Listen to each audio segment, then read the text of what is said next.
Welcome back to another episode of The Donkey and the Bee with your host, Brett and Laura Chotkevys. If you are a new listener, welcome. If you are an avid listener, welcome back. All right. Well, we got the jackass and the biatch here talking marriage, finance, and entrepreneurship. And today, I want to talk to you about the beginning of our story when we made a commitment about 10 years ago to have wealth and financial freedom. We made some changes, right? We cut some things out of our life. And so really, I want to unpack that. What are the things, if you're going to make this decision to be wealthy, if you're going to make the decision for financial freedom, what do you have to give up? What are the things you have to cut from your life? I think it's one of those things that people don't necessarily want to hear, or they don't want to talk about, or they don't want to implement and take action toward it, because I think it's one of those things where it was really difficult for us in the beginning because you're used to this lifestyle or these habits that you do daily.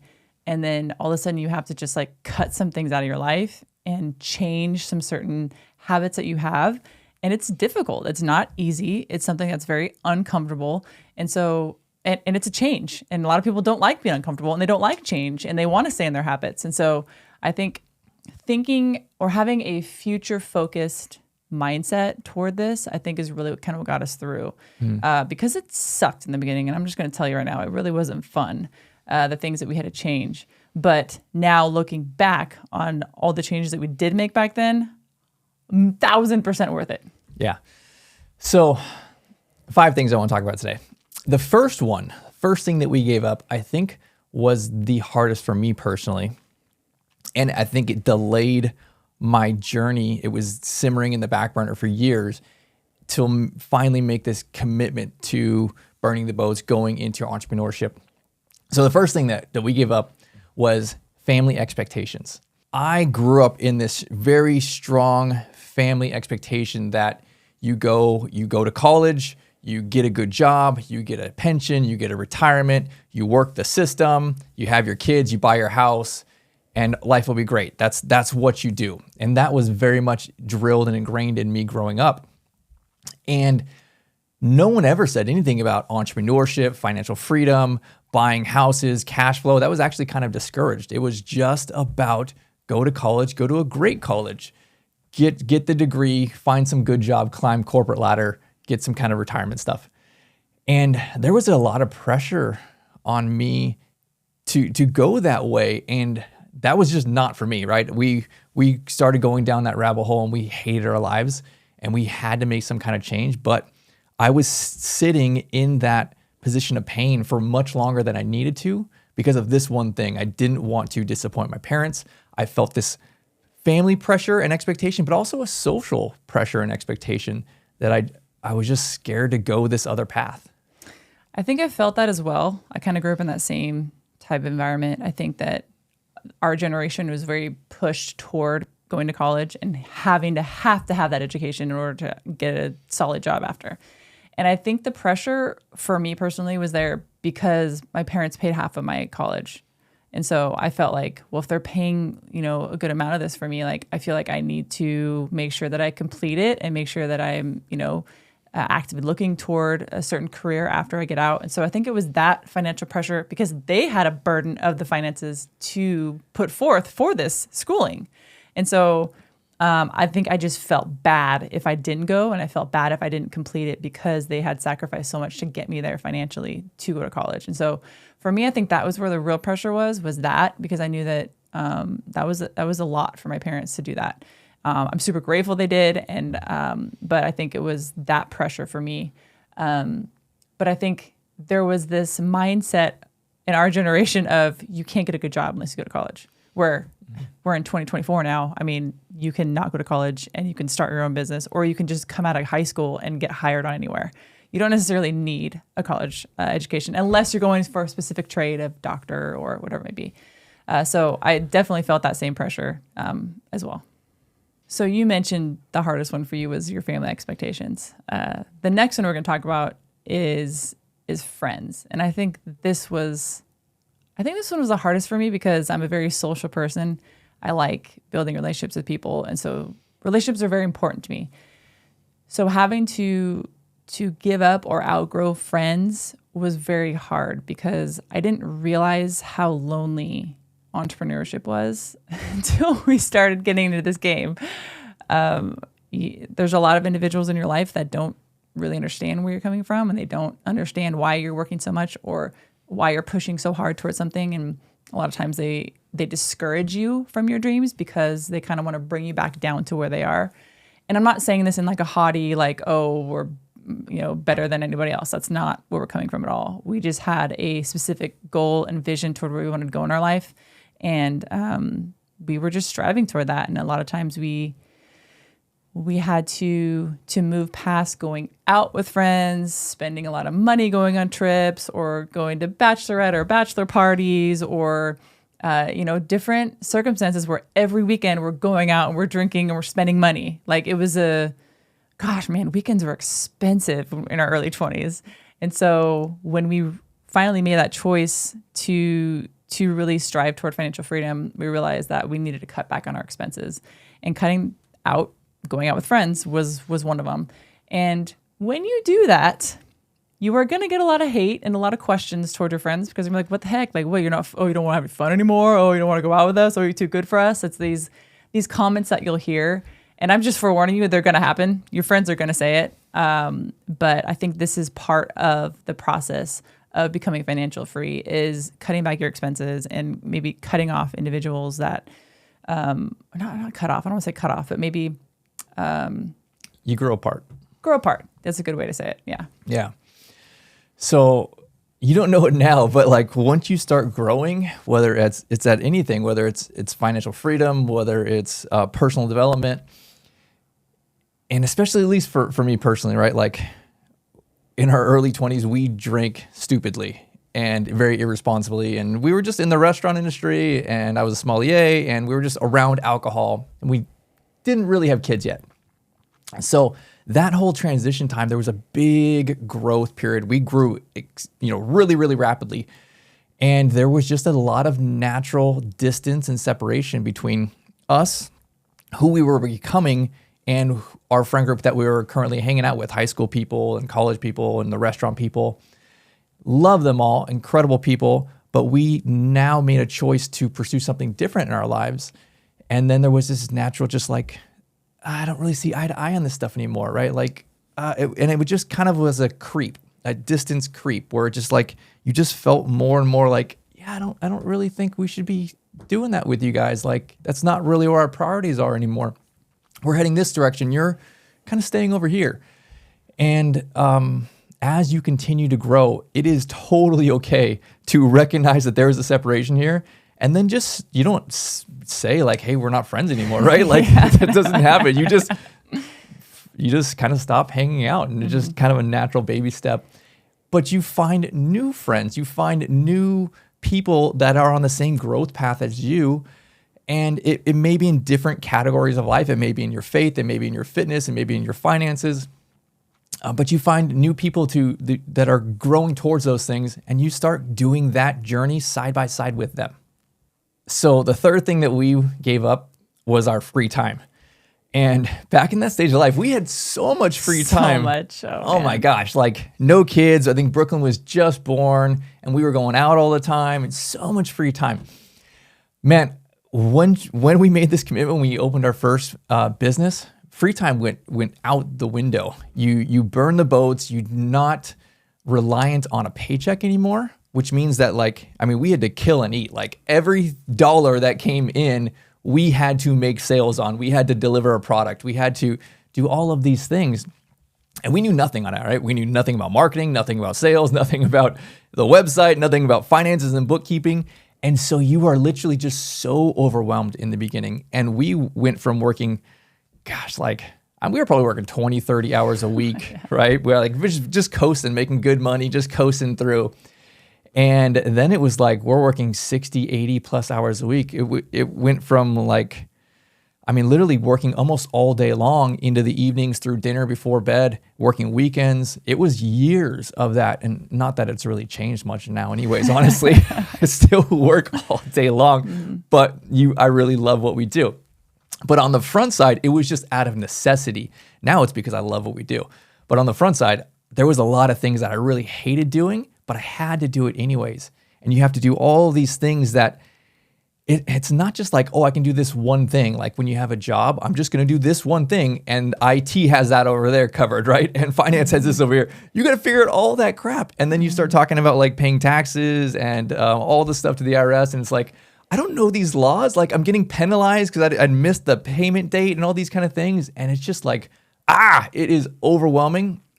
But you know what? That's just part of the process, because it for sure gets easier and easier and easier. I mean, year after year, I figure out so much more of this stuff, and then your skill sets compound. So time was something that I didn't anticipate how much time it would take. I think it kind of correlates with the other two that we've already talked about. And to be honest, the next two we're going to talk about, when you aren't going out on the weekends, you have more time. Right. When you're not going on vacations or bachelorette parties or bachelor parties or girls' weekend, guys' weekends, you have more time. So I think it was utilizing our time in a way that's directed toward our goals. And I think that was really the switch that we had to make in our mind. And so I feel like this time one was really kind of correlated with our friends and kind of with family and with all the next two topics we're going to talk about. They all kind of intertwine together. And it's one of those things where in the beginning, you may not like it. You may think it sucks, and I want to go have fun. And I deserve this. That's what everyone says. Yeah. I deserve this. I'm like, well, no, you deserve financial freedom, and so does your kids. Like, you got to work your butt off to get there. And so it's not like it's this overnight success where you're a YouTuber and you have 2 million hits and then you make a ton of money. Like, yes, that may happen to 1 out of 14 million people or something, but for the rest of us, it takes a lot of hard work and dedication. So the next thing, this is the fourth thing, is our comforts. We really took a step back from our spending. We really just got uncomfortable. I think that's really what it comes down to. We sold our house that we were living in, took that equity that we had, and we started a business. And it was kind of risky for us, and it was scary. It was a scary process for us. But we sold that house, took the equity, started a business, and then we rented another house. So we kind of took that comfort of owning and then went to kind of an uncomfortableness of renting. And we really just pulled back on all of our spending. We didn't go on vacations. We didn't go out to eat. We didn't, literally just even go to the bar on the weekends. We didn't do any of that. We stayed home, and we were kind of homebodies. And again, we were working a lot, kind of putting our heads down and just driving toward the goal. And so giving up those comforts was a pivotal, I think, choice for us in order to get to where we are today. So it's an interesting time because we lived a very comfortable lifestyle after college. We bought our first house. We were both waiting tables and then working second jobs, and not honestly working very much and having a lot of fun going out and everything, and really, really have fond memories of that season of life. Had everything we need, and we were, just waiting tables. From there, you become like, oh, I'm this entrepreneur now. I'm a house flipper, right? We started a house flipping company, and we actually, after year 1, started doing pretty well. But still, we're living a lifestyle that was probably 2 steps down from the lifestyle we were living while we were waiting tables. And I think that's just the sacrifice it is. It is now you make the shift in your mind and you become future focused. Where when we were waiting tables, everything was about the now. We were literally making all the money and spending all the money every single month. It was back to zero. Where, we had a good amount of equity in this house, and then we're like, all right, let's invest in ourselves. Let's invest in our education. Let's start this company and really put everything on the line. And then lived like we were broke. And when we started making more money, still lived like we were broke. For years, we sold in 2014, was it like 6 years or more that we were renting before we finally bought another house? And okay, don't get me wrong, we were buying lots of houses. We bought 150, 200 houses or something like that. They were just all rental properties, right? And it was just being uncomfortable. We were renting in properties that, we didn't repaint. The floors were ugly and outdated, and it was like, ew, like we were fixing and flipping like so many houses, making them gorgeous, and we lived in this like, oh God, this house sucks kind of thing, right? And it was just really driving us nuts. But it was all about that short-term sacrifice for the long-term gain. So the 5th thing that we gave up was screen time and TV. Man, you know what? Going through college and post-college, I used to think to myself, a great day is a day where I get to watch 2 movies. And honestly, before we had kids and all that kind of stuff, I would watch so much TV and so much movies, and we go through Netflix and you hit like 24. I do 24 in like 36 hours, right? You're like, you don't even sleep. You just watch the whole series. And I think a lot of people are in that space. And that was one of the things that we gave up right away. Not only were we not spending money, not going out with friends, we were also therefore homebodies, but not Netflixing it, right? Not watching tons of TV. It was work, and then it became just growth things. So it was the gym. Prior to this season of our life, with the financial commitment we made, we were not active physically, right? Like we were not in bad shape, but we were not like pushing ourselves physically at the gym and things. So along with that financial commitment came these other commitments towards growth of us hitting the gym, of us reading books. I was never really much of a reader until then. And then all of a sudden I became obsessed with learning and books and courses and masterminds and, mentoring, all those kind of things. We took the TV, we threw it out, not literally, but we threw it off the schedule. And then everything now just became growth oriented. I definitely had a mind shift change toward TV that was definitely positive toward my growth personally.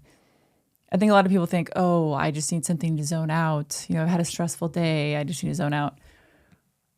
I don't see it that way. I literally almost, when I sit down in front of a TV to watch something, and don't get me wrong, TV is not bad. I mean, we watch movies every now and again. We watch sports. Those are the 2 things we watch. But we probably watch it like an hour a week, if that, honestly. But I had this different mind shift that watching TV, it's like sucking my brain out. Like I literally see like it like sucking out my brain. And I think because I have that, I don't want to watch it. Because when I think of what I could fill my time with instead, like what Brett was saying with books and everything else, I feel like it's opening my brain and it's pouring in.